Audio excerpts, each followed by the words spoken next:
자, 이번에는 크리스트교 확산과 문화 단원인데요. 크리스트교를 좀 이해를 해야 될 것 같아요. 크리스트교는 우리 뒤에 보면은 이제 세 가지로 최종 정리가 되는데, 선생님 종교적인 거라서 선생님도 정확히 몰라요. 하느님, 예수님, 그 다음에 베드로 아나요? 베드로? 예수님 제자 중에 베드로가 있는데, 거기 아래 이제 베드로를 시작으로 지금까지 이어지고 있는 교황, 그 다음에 수많은 성직자들, 단순화시키면 이런 구조로 종교 생활을 하고 있어요. 로마 카톨릭 같은 경우는. 로마 카톨릭도 크리스토교 일종인데, 한마디로 크리스토교에서는 하나님과 예수님을 중심으로 믿는 그러한 종교구나. 크리스트교. 그 중에서 살아있는 사람 중에서 이 교황을 중심으로, 또 교황이 임명하는 성직자들, 이건 신부님, 이런 분들이죠. 이런 분들을 중심으로 종교 활동하는 것이 크리스트교구나. 크리스트교? 지난 시간에 서유럽 쪽에는 크리스트교가 기본이구나. 그 정도는 알고 시작해야 될 것 같아요. 근데 이랬던 크리스트교가 세속화됩니다. 세속화란 말은 종교인답지 않게 일반 속세 사람들처럼 똑같이 한다는 거야. 우리 보통 보면은 우리 스님들 하면 고기 안 먹는 걸로 알잖아. 근데 스님들 또 가난하고 좀 좀 청빈, 좀 부자하고 좀 거리가 먼 이미지잖아. 노동하고 좀 가난하고 수도들이고 그런 이미지인데, 스님이 막 벤치 타고 다니고 막 아우디 타고 다니고 막 할리 데이비스 타고 다니고 막 삼겹살 막 구워 먹고 이런 이미지로 변질된 것이 세속화예요. 여기 이제 교회, 성당이 절이 아니라 교회, 그러니까 성직자들, 신부님들이, 또 교황이 타락해요. 지금은 상상이 안 가지만 이때 교황이나 신부님들이 결혼을 해. 여자를 두고 또 난잡한 성적인 관계도 맺기도 하고, 이 와중에 이제 아기도 태어나겠죠. 아기가 태어나면은 거기 매일 수밖에 없으니까 사적인 재산 같은 거, 돈 같은 거 막 밝히고, 그런 부분이 없지 않아 있었어요.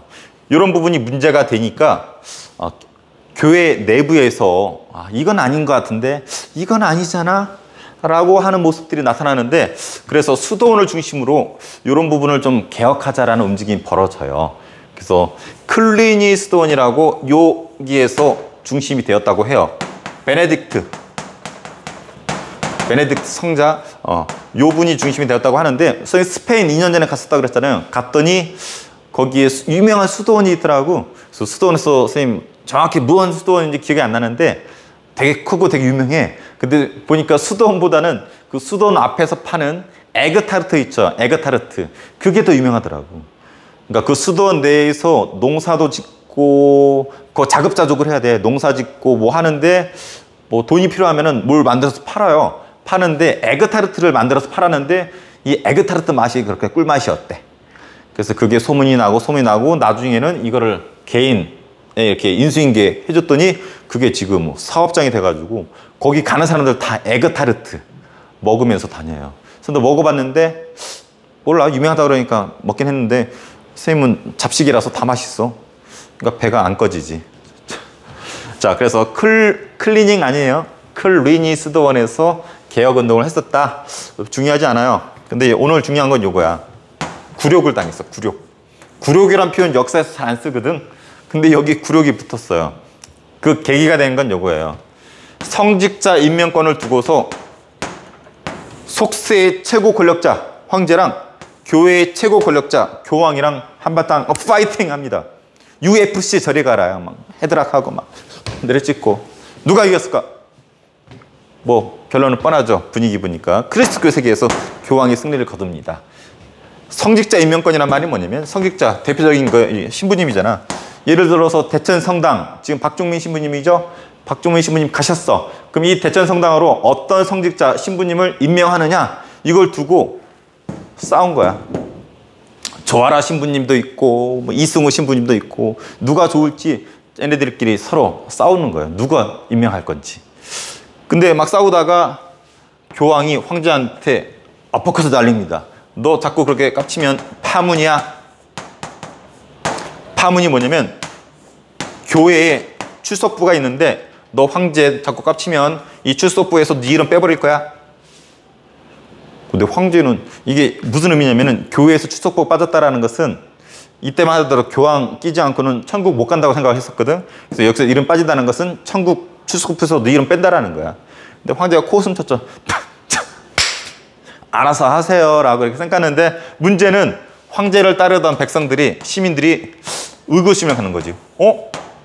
우리 황제 파문당했다고?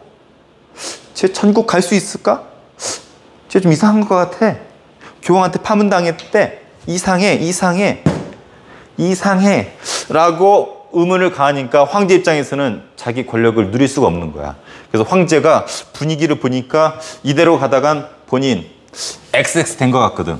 그래서 어떻게 하냐면은 눈치껏 교황한테 사과를 해야 될 것 같아. 그래서 어떻게 하냐면 교황을 찾아갑니다. 근데 교황이 이때 어디 있었냐면 성 안에 들어가 있었어요. 카노사라고 하는 성이야. 카노사. 근데 황제가 갔는데 교황 삐져가지고 알아서 하라 그래 새끼 해가지고 나오지도 않고 짱 박혀가지고 막 이어폰으로 에어팟으로 노래 듣고 있어. 빰빰빰빰빰빰빰 빠바바바빰빰빰빰빰빰.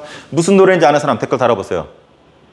자, 빠바바밤빰빰빰빰 빰빰빰빰 빠바바바밤 빠바바바바밤. 자, 카노사에서 음악을 듣고 있는 교황, 황제가 만나 뵙길 원하지만 안 만나줘요. 나중에 카노사의 성 주인이 나와서 너 왜 여기서 깝치니? 가 했는데 황제가 제발 교황 한 번만 만나게 해주세요. Please help me 해가지고 교황이 3일 만에 나타나죠. 그래서 황제가 머리를 조아리고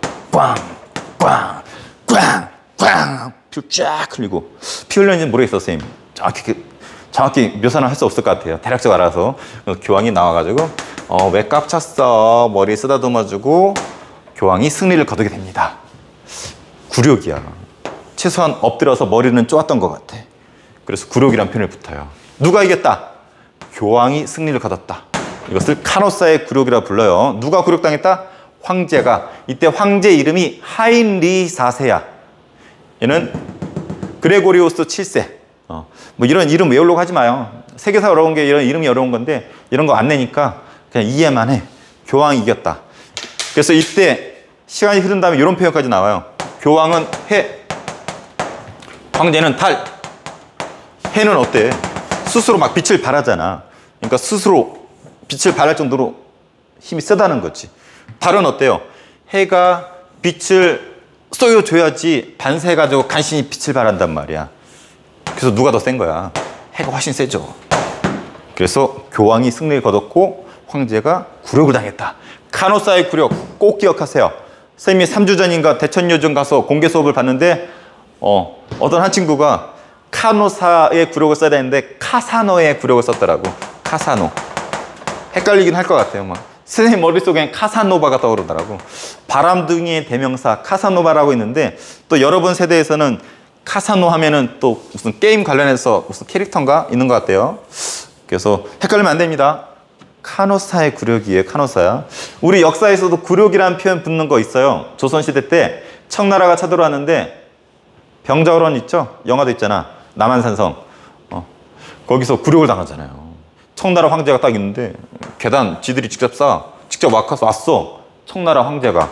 우리나라 왕 인조죠. 인조가 엎드려가지고 머리를 그냥 한 겨울이거든. 막 울면서 가가지고 항복의 예를 치래요. 309고도. 그래서 막 큰절하고 막 머리 막 조아리고 피쫙 이런 굴욕. 이것을 삼전도의 굴욕이라고 하고, 우리 서양사에서는 카노사의 굴욕이라고 있어요. 이 부분은 우리 내년에 가르칠 기회가 있을는지 모르겠지만 알아두세요. 자, 이랬던 분위기예요. 서유럽은 교황, 그리스도교 신부님 하면은 이거야. 지금도 많이 죽었지만 성당에서 신부님들 하면은 뭐 나이가 중요하지 않아요. 뭐 선생님 장인 장모님도 신부님 하면은 되게 잘해주고 존댓말 써주고 대우해주고. 근데 또 그만큼 되기가 어려워. 선생님 보니까 신부님들 대단한 것 같아요. 대학 과정도 길어요. 대학원까지 나와야 되고 그리고 생활도 모범적으로 해야 되고 인성적으로도 갖춰줘야 되고 아무나 할 수 있는 게 아니야. 나 그거 보고 신부님들 사랑하게 됐어요. 물론 남자가 남자 사랑하면 안 되고 또 신부님 사랑하면 안 되는데 대단하신 분들이에요. 참고로 이때는 많이 세속화됐잖아요. 지금은 이거 다 끊겼어요. 그래서 개인 재산 조금씩 최소한의 생활을 위해서 조금씩 준다고 알고 있고 교구청에서 줘요. 조금만. 근데 알바 수준도 안 되는 것 같아. 그리고 결혼 못하게 돼 있죠. 그래서 예전에 있었던 이런 세속화된 부분이 지금 많이 정화가 되어서 모범적으로 잘하고 있어요. 그래서 선생님 그래서 인정해요. 자, 중세 서유럽의 문화입니다. 이때 스콜라 철학이라는 게 발달을 하는데 선생님도 성당 다니지만 가끔은 약간 헷갈려. 진짜 그랬을까? 믿기지가 않아. 인간의 머리로는. 예를 들면은 성모 마리아께서 천사가 나타나서 너의 뱃속에 예수님이 잉태될 것이다 했는데 어떤 성적인 관계도 없었는데 예수님을 가졌어. 이것도 이해가 안 되고 예수님이 태어났는데 인간의 모습으로 태어났잖아요. 죽었는데 3일 만에 부활을 했어. 나도 3일 만에 부활할 수 있을까? 그건 아닌 것 같고. 그리고 예수님이 수많은 기적을 행하죠. 물고기랑 뭐 빵 같은 거 막 부수기도 하고 물 위를 막 걷기도 하고 이런 부분 가능할까? 이런 부분. 그래서 선생님은 막 물음표가 있어. 나의 머리, 나의 이성으로는 이 종교 신앙을 이게 이해가 잘 안 돼. 솔직히. 근데 성경 말씀에 맞다고 하고 믿으라고 하고 선생님이 신부님도 얘기를 하고 믿어야 천국 가는 거구나 라고 생각을 해서 믿고 성당을 다니고 있는데 이런 생각을 나만 했던 건 아닌 것 같아. 이 당시 사람들도 분명히 했었을 것 같아요. 그 사람이 토마스 아퀴나스가 대표적이에요. 그래서 이 사람도 이런 이성과 신앙이 일치하지 않은 부분이 분명히 있잖아. 그래서 이런 것을 조화시키려고 노력했었는데 이러한 철학을 스콜라 철학이라고 해요. 스콜라 철학. 이 사람이 쓴 책이 신학대전. 알아두세요. 참고로 이 신학대전은 선생님이 교사 임용고시 볼 때 나왔던 문제야. 내가 이것 때문에 한 20분 까먹은 것 같아. 처음에 신학대전을 썼어. 근데 막 헷갈리는 거야. 신학대전이었나? 신약대전이었나? 이거 막 헷갈리는 거야. 처음 이거 썼다가 아무리 생각해도 신약대전인 것 같아. 지우고 신약대전. 아니야, 신학대전인 것 같아. 아니야, 신약대전이야. 한 10번을 왔다 갔다 쓴 것 같은데 맞췄을까요? 틀렸을까요? 한 20분을 그렇게 고민하다가 결론은 다행히 처음에 썼던 신학대전을 썼어요. 여기서 해주고 싶은 얘기는 이게 몸이 느끼고 있는 것 같아. 이 머리가 느끼고 손이 처음에 가는, 처음에 찍었었던 거, 처음에 썼었던 게 답일 확률이 상당히 높아요. 몸이 느끼고 있잖아요. 선생님이 되게 좋아하는 만화, 3대 만화가 있는데 그 중에 하나가 드래곤볼, 닥터 슬럼프, 마지막 하나가 슬램덩크예요. 슬램덩크인데 거기 대사 중에 이런 말이 나와. 서태웅, 선생님과 농구 스타일이 비슷한 서태웅이 있는데 눈을 다쳤어. 자유투를 넣어야 되는데 잘 안 보여. 그러면서 쏘는데 이런 말을 하죠. 몸이 느끼고 있다. 골인. 몸이 느끼고 있다. 골인. 수많은 연습을 통해서 몸이 느끼고 있다는 거지. 그러니까 여러분들 시험 볼 때 처음에 썼던 거나 작성했었던 거, 찍었었던 거 그게 정답의 확률이 높아요. 공부를 많이 했다라면. 왜냐면 몸이 느끼고 있는 거야. 이게 3번이야. 이런 식으로 몸이 느끼고 있기 때문에 가급적이면 처음 한 걸로 찍은 게 확률이 높습니다. 하지만 책임은 못 집니다. 알아서 하세요. 자, 맞췄어요. 그래서 그러니까 여기 앉아 있죠. 서 있구나. 자 그리고 대학이라는 것이 유니버시티가 이때 설립되는데 유니버시티란 말 자체가 어떤 모임 이런 뜻이래요. 학문적인 모임. 이것이 지금 유니버시티의 기원이 되었었고 이때 초기에 대학이 이런 게 있었대. 뭐 파리 대학, 뭐 볼로냐 대학 이런 것들 초기 대학이고 주로 신학, 신 연구하는 거, 의학, 법학 이런 것들이 초기의 어떤 학문이었었대요. 그리고 이때는 주인공이 기사들이잖아. 중세니까 기사를 소재로 만든 이런 것들이 유행이었었고 우리 만화 아니죠 영화 중에서 대작 있잖아. 반지의 제왕 이런 것들을 소재로 각색해서 만들어 거라고 하죠. 재밌겠지. 기사들 자기들 이야기잖아. 군인들한테 물어보세요. 군대 이야기. 하얀 거탑인가? 옛날에 한참 유행했었던 게 있는데 선생님 지금 봐도 재밌어. 군대 이야기. 시간이 지나도 재밌어요. 선생님 보면은 선생님이 04군번이거든요. 04년 1월 27일 날 입대를 했어요. 6일인가? 7일인가? 이제 헷갈린다. 선생님이 이제 배치를 받은 곳이 나 몰랐는데 갔더니 유명해. 이기자 부대라고. 막 뺑뺑이였거든. 뺑뺑이 또르르르 박종민 27사단 이기자 부대. 난 뭐 어디 있는 거야? 이기자? 야 이름 멋있다. 야 이기자. 근데 애들이 막 걱정스러운 눈빛으로 야 너 좋댔어. 막 이러는 거야. 야 왜? 야 이기자 졸라 박시대. 막 뭐 빡세봐야 뭐 육군 아니야. 해병대도 아니고. 갔는데 웬걸 죽는 줄 알았어요. 한 달에 한 2주는 야외에서 훈련하는 것 같아. 4박 5일 동안. 선생님 포병이었는데 근데 특색이 있긴 해. 야전 군인이라고 하는데 경례도 특이해요. 보통 충성 필승 하는데 얘네들은 이기자. 장교들도 그러자 이기자 그러자 인사하고 막 되게 빡셌지만 남는 게 있어요. 이전 영상에도 찍은 적 있었는데 예비군 훈련 가니까 나머지 다른 애들이 알아봐. 여기 이기자 마크 딱 있잖아. 그래서 막 지나가는데 애들 막 수근수근대. 야 이기자. 나도 모르게 막 어깨 막 흔들어. 그래서 내가 이게 줌바를 이거 잘하나? 그래서 이기자 부대 나오면은 아직도 기억나. 선생님 휴가 나왔는데 택시를 탔는데 아저씨가 딱 알아봐. 이기자 나왔어? 이기자? 야 내가 이기자 몇 기잖아 하면서 택시값 안 받더라고. 깜짝 놀랐어. 근데 우연히 선생님이 군대에 있었을 때 나의 부사수, 나랑 같은 부서, 나의 업무를 인수인계 받는 부사수가 있었는데 나중에 군대 끝나고 대천고등학교를 왔었는데 대천고등학교 과학선생님하고 같이 밥 먹다가 얘기를 했어. 과학선생님 아들이 군대를 갔대. 갔나 보다. 어디 갔는데요? 그랬더니 강원도 화천으로 갔대. 나도 화천에 있었는데 어디 부대예요? 거기 이기자하고 필승부대 이렇게 있는데 그랬더니 이기자 부대로 갔대. 나 이기자 부대 나왔는데? 포병이에요. 포병이래. 나 포병인데? 어디 부대예요? 그랬더니 뭐 드로그 부대래. 나 드로그인데? 알파예요? 브라보예요? 뭐예요? 그랬더니 알파래. 나 알파 부대인데? 나랑 같은 부대였네. 이름이 뭐예요? 했더니 막 김땡땡 얘기하는데 내가 데리고 있었던 애야. 나 지금 얘기해도 막 소름 돋아. 보여요? 안 보이지? 그래서 그렇게 인연이 되더라니까. 참 이게 사람 인연이라는 게 알 수가 없어요. 좁아. 우리 보령 좁은 건 난 이해했었지만 우리 선생님이 사랑하는 나의 요섭쌤 있죠. 요섭쌤 절친 중에 하나가 대천고등학교에서 선생님이 가르쳤던 제자더라고. 둘이 절친인데 홍성했대요. 그래서 둘이 하루 1박 2일로 같이 어울리면서 놀았던 것 같은데 얘기하다 보니까 나를 아는 거야. 그래서 박종민 선생님 어떻다고 얘기하대 그랬더니 얼굴 잘생기고 완벽한 그 선생님 이렇게 얘기해 주길 바랬지만 그건 아니었고 대학교 갈 때 선생님이 기숙사 데리고 있었는데 대학교 면접 시험 볼 때 선생님이 좀 지도를 해줬거든요. 그것이 좀 도움이 됐었다라고 그래도 욕은 안 하고 좋은 얘기 해줘서 선생님 마음이 아주 흡족했었던 그런 기억이 나네요. 이기자 부대. 그래서 이 당시 기사들은 자기들 이야기 인상 깊게 봤었겠죠.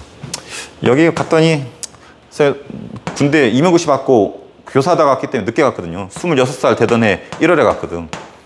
갔더니 내 바로 위에 고점이 21살이야. 갔더니 근데 군대는 군대인지라 나이는 필요 없어. 계급이야. 짝대기 하나 딱 다는 순간 긴장돼. 야 박종민, 일병 박종민. 야 긴장 풀어. 네 알겠습니다. 긴장하게 돼요. 막. 갔더니 막 야야야 너 교사다 왔다며 막 머리 쓰다듬어주고 막 긴장하지 마. 일병 박종민. 야야 일로 와 시켜줄게. 야 26 먹었는데 내 바로 위에 곧잘 막 시켜줘. 이쁘게 시켜주세요. 그러니까 거기 보니까 나보다 나이 더 먹고 온 애들도 있어요. 28, 30. 뭐 서울대 대학원 다니다 온 애들도 있고 미국에서 온 애들도 있는데 군대는 계급 사회라서 나이가 많든 학벌이 좋든 무조건 이등병은 긴장하게 돼 있고 애기가 될 수밖에 없어요. 막, 야 시켜줄게. 강원도에 있는데 그때만 해도 약간 아직 낙후됐었어. 뜨거운 물도 제대로 안 나와. 5분 나오는데 선착순인데 고참들 먼저 씻잖아. 후임들 씻으려면 찬물 나온단 말이야. 막 강원도 얼마나 추워. 영하 20도. 찬물 가서 머리 감는데 막 미친 줄 알았어. 막. 그래서 막 난 그렇게 빨리 머리 감는 건 처음이었어요. 그때 습관이 돼가지고 지금도 머리는 되게 빠르고 정확하게 감는 게 습관이 됐어요. 자, 건축 중요합니다. 특히 고등 양식 중요해요. 크리스토교 세계에서 중요한 게 뭐겠어? 예배를 드리는 교회겠죠. 처음에는 로마네스크 양식이었어요. 이렇게 됐는데 중세 거의 대다수는 고딩 양식이에요. 로마네스크 양식은 돔은 둥그런 지붕이라고 그랬어요. 돔으로 되어 있고 반원 아치, 문이 있는데 문에 이렇게 반원에 이런 문양을 아치라 그래요. 이런 문을 아치라고 그러는데 반원 형식으로 하고 있죠. 그래서 반원의 아치랑 둥그런 돔을 특징으로 했었던 것이 로마네스크 양식이고, 대표적인 사례는 지금 A4 그 영상에 나와 있어요. 근데 고딩 양식이 중요해요. 요곳에서 성당이 이렇게 변해 뾰족해져요. 이걸 고딩 양식이라 불러요. 근데 이게 왜 뾰족하냐면 여기 위에 하느님 있죠. 하느님에 점점 가고 싶은 거지. 점점 뾰족해져. 점점 하느님의 똥구멍 찌르는 게 목적이었어요. 하느님을 느끼고 싶다. 하느님에 가까이 가고 싶다. 하느님의 똥꼬를 찌르고 싶다. 그래서 이런 고딩 양식. 그리고 창문은 커지고 여기 색으로 됐어요. 색유리. 이걸 유식한 말로 스테인드 글래스라고 하죠. 그러면은 햇볕이 비치면 이 안쪽으로 이 커다란 창문을 통해서 색이 투사돼 가지고 그 안쪽이 아주 화려한 색채가 쭉 퍼지는데 기도하기 아주 좋은 분위기고, 선생님이 다니는 대천성당이 지금 이런 분위기예요. 생리가 딱 들어오는데 아주 그냥 하느님이 나의 기도를 잘 들어줄 것 같아.